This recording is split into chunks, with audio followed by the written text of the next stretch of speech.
한국 운동화 브랜드 프로스펙스가 글로벌 운동화 브랜드들인 나이키와 그리고 아디다스 그리고 리복을 상대로 시장 경쟁에서 성공을 거둔 이야기가 많은 사람들을 놀라게 했었습니다. 매일 경쟁해 보니까 프로스펙스는 한때 외환위기로 8년 동안 법정 관리를 받다가 LS 네트윅스라는 회사에 인수되었던 기업입니다. 프로스펙스를 인수한 LS 네트윅스는 기존에 다양하게 여러 스타일의 운동화를 만들던 제품 레인을 오직 한 제품으로 단순화시켰는데, 이렇게 만들어진 제품이 위험에 빠져있던 회사를 다시 일으켰다고 합니다. 이 제품이 바로 프로스펙스의 워킹화 W입니다. 이 제품은 출시 4년 만에 누적 판매량이 470만 족을 돌파했는데, 한국에서 10만 족만 팔아도 히트 제품이 되는데 그야말로 대박을 친 기적적인 결과가 아닐 수 없었습니다. 프로스펙스는 이 하나의 히트 상품으로 2012년에 매출 3천억 원을 돌파했다고 합니다. 김연아가 광고 모델이었는데, 김연아의 광고 모델 효과만으로 보기에는 너무나도 엄청난 결과였습니다. 광고에 보면 김연아가 이 운동화를 신고 뛰지 않고 걷습니다. 그러면서 사용한 광고 문구가 걸을 때는 운동화 대신 워킹화를 신으세요 였습니다. 이전에는 사람들이 운동화를 신고 뛰기도 하고 워킹도 했는데, 이때부터 워킹을 할 때는 워킹화를 신어야 한다는 새로운 인식, 새로운 컨셉을 갖게 된 것입니다. 끌리는 컨셉의 법칙이라는 책의 저자인 마케팅 전문가 김근배 박사님이 이런 성공을 컨셉의 힘이라고 했습니다. 소비자의 필요를 간파해서 그 소비자에게 이 제품을 사야 할 이유를 제공하고, 그 이유에 동감을 한 소비자가 그 제품에 대한 필요성을 느끼는 인식의 변화, 그리고 그 인식의 변화를 통해 결국에는 구매라는 행동을 하게 만드는 것이 바로 컨셉의 힘이라는 것입니다. 철학자 쇼펜하우어가 이런 말을 했습니다. 인간의 행동의 이유, 즉 동기 없는 행동은 없다. 그러면서 이 세상에 세 가지 인과성의 형식이 있다고 그는 말했습니다. 사물 세계에서는 원인과 결과, 원인이 있으면 결과가 있는 거고, 식물 세계에서는 자극과 반응, 그리고 동물 세계에서는 동기와 행동, 그리고 인간 세계에 있어서 동기와 행동을 좌우하는 것은 인식의 변화라고 했습니다. 즉, 전에 모르던 것을 알고 깨닫는 인식의 변화를 통해 행동의 변화가 생긴다는 것입니다. 사람이 달라진다는 거죠. 삶이 변한다는 거죠. 그런데 사실 이런 모든 원리들은 성경에 이미 담겨 있는 원리들입니다. 오늘 본문 말씀에 보면 사도 바울이 에베소 교회를 위한 기도를 하는 기도 내용 속에서 이런 동기부여와 인식의 변화, 그리고 그것을 통한 삶의 변화를 추구하는 내용이 자세히 나오고 있습니다. 성도들이 건강하고 온전한 성도의 삶을 살아야 하고, 이런 성도들을 통해서 건강한 교회가, 가슴 뛰는 신앙 공동체가 세워져야 하는데, 이것이 현실화되기 위해서는 영적인 컨셉의 힘, 즉 정리되지 않았던 부분들이 정리되고 몰랐던 부분들을 새롭게 깨닫게 되어서 영적인 동기, 이유를 통한 인식의 변화, 그리고 인식의 변화를 통한 삶의 변화를 위해 사도 바울은 오늘 기도하고 있는 것입니다. 이런 영적인 인과성의 원리의 시작을 사도 바울은 18절에 이렇게 표현하고 있습니다. 너희 마음의 눈을 밝히사라고 말씀하고 있습니다. 시편 119편 18절에 보면 다 같이 한번 읽겠습니다. 시작. 내 눈을 열어서 주의 율법에서 놀라운 것을 보게 하소서라고 기도한 것처럼, 하나님의 섭리와 역사를 깨달아서 동기부여를 받고 인식의 변화, 영적인 컨셉에 잡혀서 삶의 변화, 건강한 성도의 삶, 온전한 교회, 가슴 뛰는 신앙 공동체를 세우라는 것입니다. 너희 마음의 눈을 밝히사 여기에 나오는 마음, 칼디아라는 단어를 사도 바울은 그의 서신에서 총 54번 사용하는데 단 한 번도 육신의 심장을 가리켜서 사용한 적이 없습니다. 항상 사도 바울은 생각과 의지 그리고 이해의 중심을 가리킬 때 이 단어를 사용했습니다. 어떤 문화에서는 마음이 감정의 중심으로 표현되는데 성경이 쓰여진 헬라 문화에서는 창자가 인테스텐스가 감정의 중심이고 마음은 이해의 중심으로 사용되었습니다. 그리고 여기 보면 발키사라는 동사가 나온 포티소라는 헬라어 단어는 이 단어에서 photo, 사진이라는 단어가 나왔는데 마치도 아무것도 안 보이는, 아무것도 못 보는 지륵, 어둠 속에서 사진을 찍기 위해 플래시라이트를 켰을 때 새로운 사물들이 보여서 새로운 이미지가 우리에게 각인되는 것처럼 빛에 의해서 전에 보지 못했던 새로운 것을 보라는 의미가 담겨 있습니다. 어둠을 없앤 빛을 통해서 새로운 동기, 새로운 이유, 새로운 인식을 가지라는 것입니다.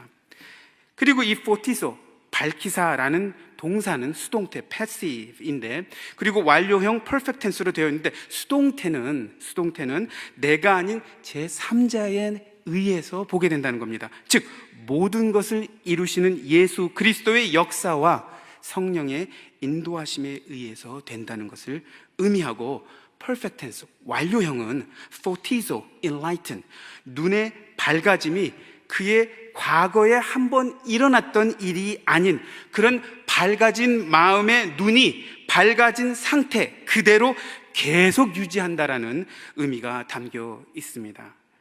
사도 바울은 성령의 인도하심으로 밝아진 마음의 눈을 계속 가지고 유지하며 살라는 기도를 하고 있는 것입니다. 이는 고린도후서 4장 6절에 나오는 말씀처럼 다 같이 한번 읽겠습니다. 시작. 어두운 데에 빛이 비치라 말씀하셨던 그 하나님께서 예수 그리스도의 얼굴에 있는 하나님의 영광을 아는 빛을 우리 마음에 비추셨느니라.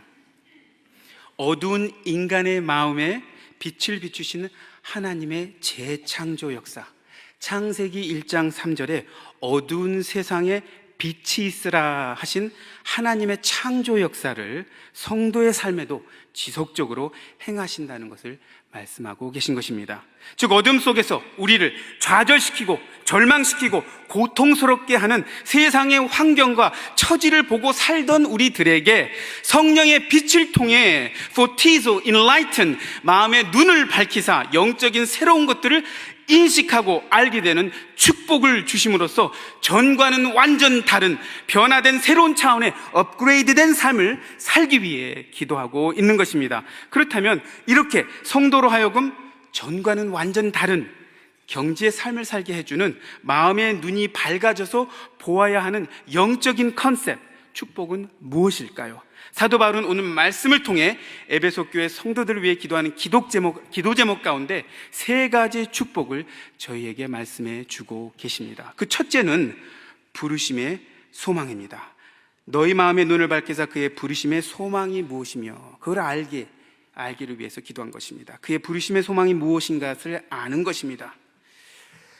미국 동부의 메인이라는 주에 플래그스태프라는 도시가 있었습니다. 이 도시는 1800년도에 근처에 있던 호수의 특이한 토양 그리고 무성한 나무 때문에 사람들이 거주하기 시작한 동네입니다. 그런데 1900년도에 들어서면서부터 미국에 한참 개발되기 시작한 수력발전소 건립으로 인해 댐을 만들고 물줄기를 빼는 과정에서 이 도시가 물에 잠길 수도 있다는 소문이 돌기 시작했습니다. 대대로 터전을 만들어 살고 있던 동네 주민들에게는 참으로 청천벽력과 같은 소문이 아닐 수 없었습니다. 그런데 결국 센트럴 메인 파워 컴퍼니라는 그 당시 수력발전소 설립 전문 회사가 이 일을 맡아 진행하는 것이 확정되었고 그 과정 속에서 그 마을이 잠기는 절차가 있을 것이라는 것 또한 기정사실화되고 말았습니다. 이런 소식이 발표되자 실질적으로 이런 모든 일들이 진행되는 타이밍은 한참 후인데도 불구하고 어떤 현상이 일어났는가 하면 주민들이 집이나 동네를 가꾸지 않고 버려두기 시작했다고 합니다. 심지어는 합당한 보상이 있을 것이라는 발표에도 불구하고 살고 있던 집을 헐값에 팔거나 버린 채로 동네를 떠나는 사람들이 생기기 시작했다고 합니다. 결국 발전소가 들어서기도 전에 동네는 이미 폐허가 되었다고 합니다. 기사와 사진을 한번 보겠습니다. 그 당시 이 플러드에 대해서, 홍수에 대해서, 물에 대해서 나온 기사입니다. 다음 사진 한번 보겠습니다. 물에 잠겼던 집들이고요.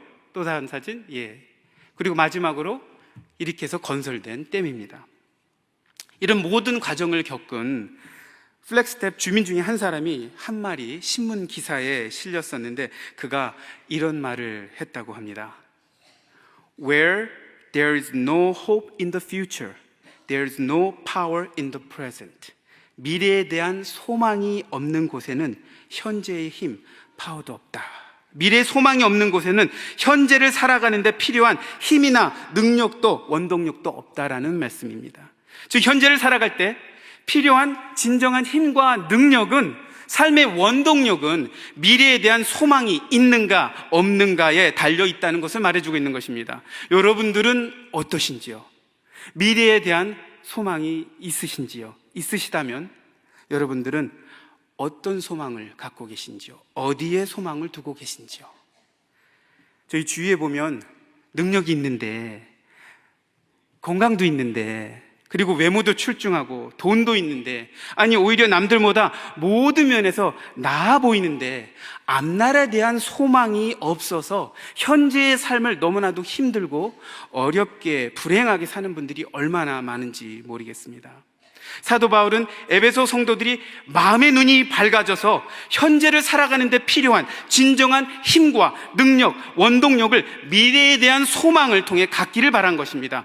그 소망은 바로, 우리 성도들에게 주어진 그 소망은 바로 부르심의 소망입니다. 로마서 8장 30절을 한번 보겠습니다. 같이 읽겠습니다. 시작. 또 미리 정하신 그들을 또한 부르시고, 부르신 그들을 또한 의롭다 하시고, 의롭다 하신 그들을 또한 영화롭게 하셨느니라. 하나님은 먼저 저와 여러분들을 불러주셨습니다. 그리고 하나님의 자녀가 되고 하나님의 백성이 되는 구원받은 성도로서 영원한 삶을 살 수 있는 부르심의 축복을 저와 여러분들에게 주셨습니다. 그리고 비록 저의 지금 모습은 너무나도 연약할지 몰라도, 형편없을지 몰라도 결국 의롭게 여겨주셔서 영화롭게 해주시는 미래의 소망을 주신 것입니다.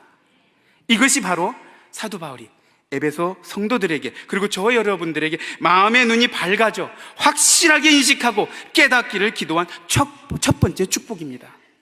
이런 축복이 저에게 있다는 것을 인식하고 깨달아서 더 이상 썩고 무너질, 연약하고 일시적인, 겉은 좋아 보이지만 속은 너무나도 허무한 세상의 소망이 아닌 견고하고 풍성한 영원한 소망, 부르심의 소망을 가지고 하루하루를 힘차고 능력 있게 사시는 저와 여러분들이 되시기를 주님의 이름으로 소원합니다.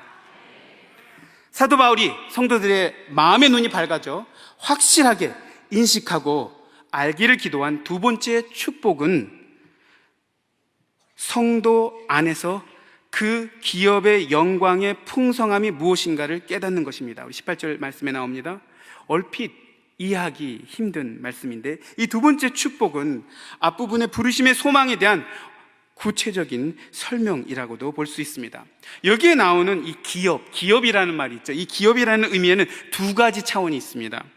하나는 우리가, 성도, 저와 여러분들 자체가, 하나님을 믿는 하나님의 백성들 자체가 하나님의 기업이라는 의미가 있습니다. 구약에 보면 하나님이 이스라엘 백성을 하나님의 기업이라고 하셨습니다. 이 신명기 32장 9절을 함께 읽겠습니다. 시작. 여호와의 분깃은 자기 백성이라 야곱은 그가 택하신 기업이로다. 하나님의 거룩한 백성, 성도가 되어 하나님의 기업으로서의 영광의 풍성함이 무엇인가를 깨닫기를 위해서 기도한 것입니다. 그게 첫 번째 의미고요. 또 다른 의미는 우리가 성도로서 상속받아 누리게 될 기업의 영광의 풍성함을 의미합니다. 베드로전서 1장 3절부터 4절 말씀 한번 보겠습니다. 함께 읽겠습니다. 시작. 우리 주 예수 그리스도의 아버지 하나님을 찬송하리로다. 그의 많으신 긍휼대로 예수 그리스도를 죽은 자 가운데서 부활하게 하심으로 말미암아 우리를 거듭나게 하사 산 소망이 있게 하시며 썩지 않고 더럽지 않고 쇠화지하지 않은 유업을 있게 하시나니 곧 너희를 위하여 하늘에 간직하신 것이라. 아멘. 하나님께서 저희를 하나님 기업의 상속자로서 그 기업의 영광의 풍성함이 무엇인가를 알게 하기 위한 기도를 하고 있는 것입니다. 성경의 상속은 birthright, 생득권에 기초를 두고 있습니다. 장자를 비롯한 아들들을 기준으로 기업이 상속되는데, 만약 아들이 없을 경우에는 딸에게, 딸도 없을 경우에는 돌아가신 분의 형제들에게 기업이 상속됩니다. 만약 형제들도 없을 경우에는 돌아가신 분의 아버지 쪽 삼촌으로 가고 그 다음에 가까운 친척으로 넘어가는 것이 성경적 생득권에 의한 기업 상속입니다. 이렇게 기업의 상속권이 생득권에 의해 전달되기 때문에 기업을 물려받으려면 친아들이나 딸 혹은 어떤 형태로든 상속자로서의 혈통적인 자격이 먼저 갖추어져야 했습니다. 그리고 혈통적인 연관이 없을 경우에는 양자나 양녀로서 합법적인 입양 절차에 의해서 혈통적인 관계를 만들어야만 했습니다. 하나님께서 저와 여러분들을 모든 것을 이루시는 예수 그리스도의 합법적인 입양 절차, 십자가의 역사를 통해 하나님의 기업을 물려받을 수 있는 상속자로 삼아 주신 것입니다. 그리고 신약 성경에는 히브리 문화와 더불어 헬라 문화와 로마 문화가 지배적이었는데, 로마 문화에서는 현 시대의 상속법처럼 서면으로 기록된 유언을 굉장히 중요하게 여겼고 적극적으로 권장했습니다. 반면에 히브리 문화와 헬라 문화에서는 두 문화가 이 부분에 있어서는 같았는데, 서류로 만들지 않아도, 유언을 하지 않아도, 유언서를 만들지 않아도 증인들 앞에서 선포를 하면 그대로 법적인 효력을 발휘했습니다. 오늘 말씀이 바로 사도 바울이 헬라와 히브리 문화를 기준으로 많은 증인들 앞에서 기업 상속에 대한 상속자의 권리와 권한을 합법적으로 선포하고 있는 것입니다. 오래전에 영국의 빅토리아 여왕에 대한 이야기를 읽었습니다. 빅토리아 여왕은 어렸을 때 자신이 왕이 될지 전혀 모르고 성장을 했다고 합니다. 왜냐하면 아버지인 켄트 공이 형제 중에 장남이 아닌 넷째였고, 어머니인 빅토리아가, 어머니 이름도 빅토리아였는데 독일의 작센 코부르크 잘베르트 공국의 공주였기 때문에, 제가 이 부분 연습 되게 했습니다, 여러분.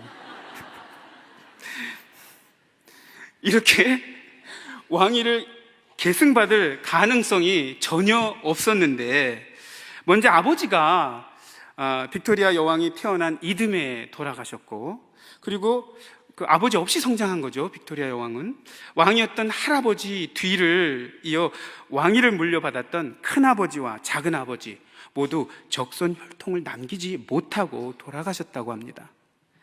자신에게 다가올 이런 현실, 이거를 몰랐던 빅토리아 여왕은 사춘기 시절을 방황하며 보냈는데, 이런 어린 빅토리아를 가르쳤던 그녀의 선생님이 하루는 너무 답답해서 참다 못해 그녀에게 엄청난 사실을 알려주었다고 합니다. 그것은 바로 어느 날 우리 빅토리아 공주님이 어느 날 대영 제국의 여왕이 될 것이라는 것을 말해준 것입니다.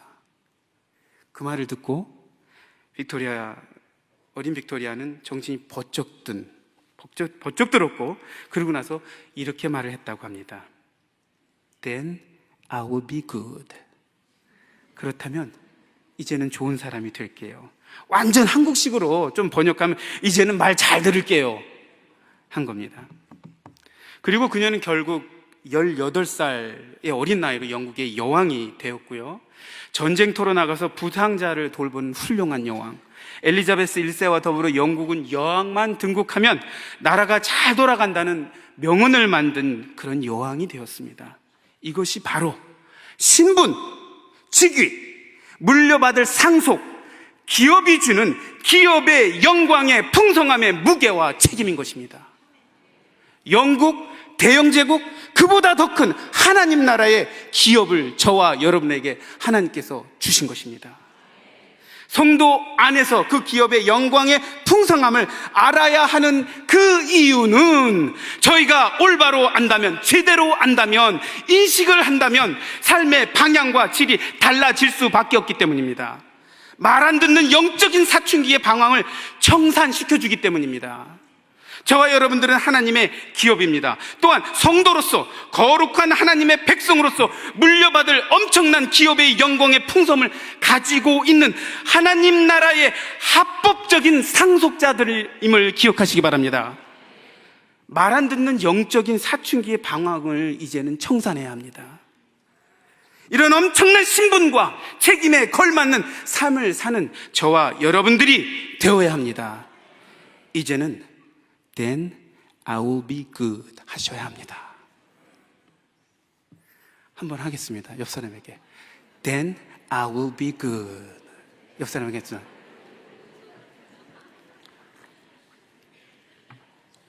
말만 안 들어봐요 이제.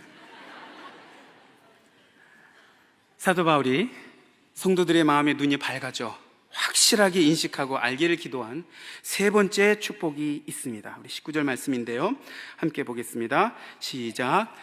그의 힘의 위력으로 역사하심을 따라 믿는 우리에게 베푸신 능력의 지극히 크심이 어떠한 것을 아는 것입니다. 우리 다시 한번 읽어볼까요? 시작. 그의 힘의 위력으로 역사하심을 따라 믿는 우리에게 베푸신 능력의 지극히 크심이 어떠한 것을 아는 것입니다. 세 번째 축복입니다. 힘, 위력, 능력. 사도 바울은 하나님의 힘과 힘, 영어에 다이나마이트라는 말이 나온 듀나미스라는 동의어를, 같은 의미의 동의어를 반복적으로 사용하고 있는 건데, 이것은 하나님의 능력이 얼마나 크고 강한지, 그리고 그 능력이 어떻게 성도들의 삶에 이미 존재하고 있는지를 알게 하기 위한 기도를 하고 있는 것입니다. 여러분, 지극히 크심이라는 단어, 메가포스라는 이 단어가 출애굽기 15장 16절에 같이 사용되고 있는데, 우리 출애굽기 15장 16절 함께 읽겠습니다. 시작. 놀람과 두려움이 그들에게 임하매 주의 팔이 크므로 그들이 돌같이 침묵하였사오니 여호와여 주의 백성이 통과하기까지 곧 주께서 사신 백성이 통과하기까지 였나이다. 이스라엘 백성이 애굽에서 나와 홍해를 건널 때의 말씀입니다. 장정 60만 명, 여자와 어린아이들을 포함해서 적어도 200만 명이라고 추측하고 있는 그 많은 사람들의 삶을 크신 능력으로 인도하시는, 그 당시 최강대국이었던 애굽 군대를 멸망시키시는 그 크신 두나미스, 능력, 힘을 표현하고 있는 것입니다. 물론 전능하신 하나님의 능력은 그보다도 더 큰 일도 하십니다. 여기서 한 가지 중요한 것은, 사도 바울은 에베소 성도들에게 이런 능력을 주시옵소서라는 기도를 하는 것이 아닙니다. 여러분, 그 능력을 주시옵소서라는 기도를 하는 게 아니에요. 주시옵소서라는 기도가 아니라 마음의 눈을 밝히사 이미 지니고 있는 하나님의 능력을, 크신 두나미스를 알게 하소서, 보게 하소서, 사용하게 하소서라고 기도를 하고 있는 것입니다. 이렇게 이스라엘 백성들을 무사히 홍해를 건너게 인도하신 그 하나님의 그 크신 두나미스, 그 능력이 저와 여러분들의 인생의 홍해, 우리를 넘어뜨리려고, 좌절시키려고 덤벼드는 너무나 커 보이고 강해 보이는, 내가 할 수 있는 일이라고는 아무것도 없어 보이는 인생의 어둠 속에서 인생의 애굽 군대를 물리치고 이겨내고 결국에는 무사히 건널 힘, 위력, 능력이 크신 두나미스가 저와 여러분들에게 이미 있다는 것을 믿으시기 바랍니다. 이것을 인식하고 깨달아서 다른 차원의 변화된 삶을, 능력의 삶을 사시는 여러분들이 되시기를 주님의 이름으로 소원합니다. 미국 시간으로 지난 10월 1일 주일 저녁에 미국 역사상 최악의 총기 참사로 기록된 총기 난사 사건이 라스베가스에서 있었습니다. 64살 된 스티븐 패덕이라는 사람이 만달라베이 호텔에서 길 건너에 있는 야외 공연장을 향해 무차별 총기를 난사했습니다. 이로 인해 58명이 죽었고 500여 명이 부상을 당했는데 중상을 입은 사람들이 많아서 앞으로도 사망자가 늘 것으로 보여지고 있습니다. 이 사건으로 인해 미국 전역에서 그리고 세계에서 애도의 뜻을 유가족들에게 전달하는 각종 행사와 모임이 끊이지 않고 있습니다. 스티븐 패독은 그 일을 저지르고 나서 그 호텔방에서 경찰이 도착하기 전에 그 자리에서 목숨을 끊었다고 합니다. 그가 왜 이런 일을 저질렀는지 그 동기를 쉽게 찾지 못하다가 그가 4년 전 라스베가스에 있는 코스모폴리탄 호텔을 상대로 진행했던 법정 소송 진술서에서 자신이 바륨이라는 신경 안정제를 복용하고 있다고 진술한 점과 그리고 약 2년 정도 정기적으로 만났던 어떤 사람에게 자신은 범죄자 아버지의 나쁜 피를 물려받아 태어났다라고 반복적으로 이야기한 점을 들어서 아버지가 은행 강도였습니다. 그리고 사이코패스, 반사회적 인격 장애자로 진단을 받았었고 감옥에서 탈옥을 해서 FBI의 수배자 명단에 올랐던 사람인데 그 아버지의 나쁜 피를 물려받았다라고 반복적으로 이야기한 것을 봐서 이런 정황으로 볼 때 이 일을 저지른 이유는 정신질환으로 인한 인격 장애로 정리되고 있는 상황입니다. 그 이유가 참으로 허무합니다. 그 많은 사람들을 죽게 한 그 이유가 너무나도 허무합니다. 그는 몇 번의 교통 위반 티켓을 제외하고는 다른 전과 기록이 없는 그냥 평범한 그러면서도 능력 있는 회계사였습니다. 미국 국세청 IRS에서도 일을 했었고요. 나중에는 국세청 감사를 받는 기업들을 돕는 그런 일을 하기도 했습니다. 회계 업무 중에도 굉장히 수준 있는 업무죠. 이로 인해 돈을 많이 벌었습니다. 그리고 그것으로 부동산 투자를 해서 집과 아파트 단지가 여러 개 있었던 사람인데 필리핀계 여자친구를 필리핀에 보내면서 10만 불, 1억 원을 줄 정도로 경제적으로 여유가 있었던 사람입니다. 어떤 특별한 뚜렷한 이유가 밝혀지지 않는 이 참사, 그리고 그로 인해 너무나 많은 사람들이 고통을 받고 사랑하는 가족을 잃어버린 이 참사. 저는 이 일에 대한 연관된 기사를 계속 접하면서 그리고 오늘 말씀을 묵상하면서 문득 그런 생각이 들었습니다. 만약 이 사람이 하나님을 알았더라면 어땠을까? 만약 이 사람이 세상에서 일하고 돈 버는 것에만 눈이 밝은 것이 아니라 마음의 눈이 밝아져 오늘 말씀에 나오는 부르심의 천국의 소망과 성도가 받을 기업의 풍성함과 그리고 하나님의 능력과 힘을 알았더라면 어땠을까? 아마도 이러한 참혹한 일은 벌어지지 않았을 것입니다.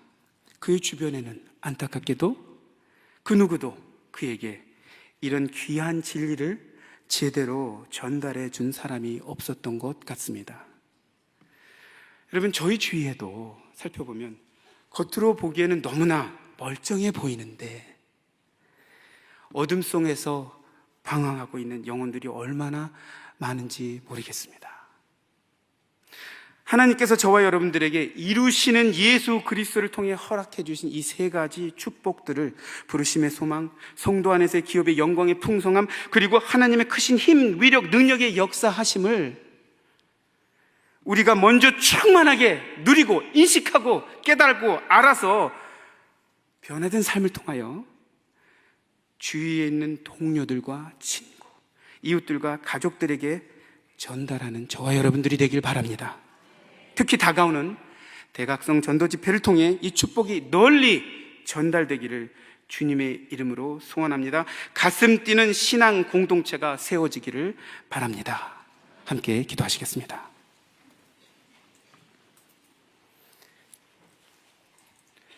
하나님, 감사합니다. 저에게 부르심의 소망을 주시고 성도 안에서 기업의 영광의 풍성함을 주시고 하나님의 크신 힘, 위력, 능력의 역사하심을 허락해 주심을 감사합니다. 이 말씀이 머리와 가슴에만 머물지 말게 하시고 온전히 저의 삶의 모든 영역에서 능력으로 나타나게 하여 주시옵소서. 삶으로 체험되게 하여 주시옵소서. 특히 대각성 전도 집회를 통해 이런 축복을 주위에 있는 어둠과 절망 속에 있는 수많은 영혼들에게 전달하게 하여 주시옵소서. 귀한 축복을 허락해 주신 하나님께 감사드리며 이 모든 말씀 우리 주 예수 그리스도의 이름으로 기도드립니다. 아멘.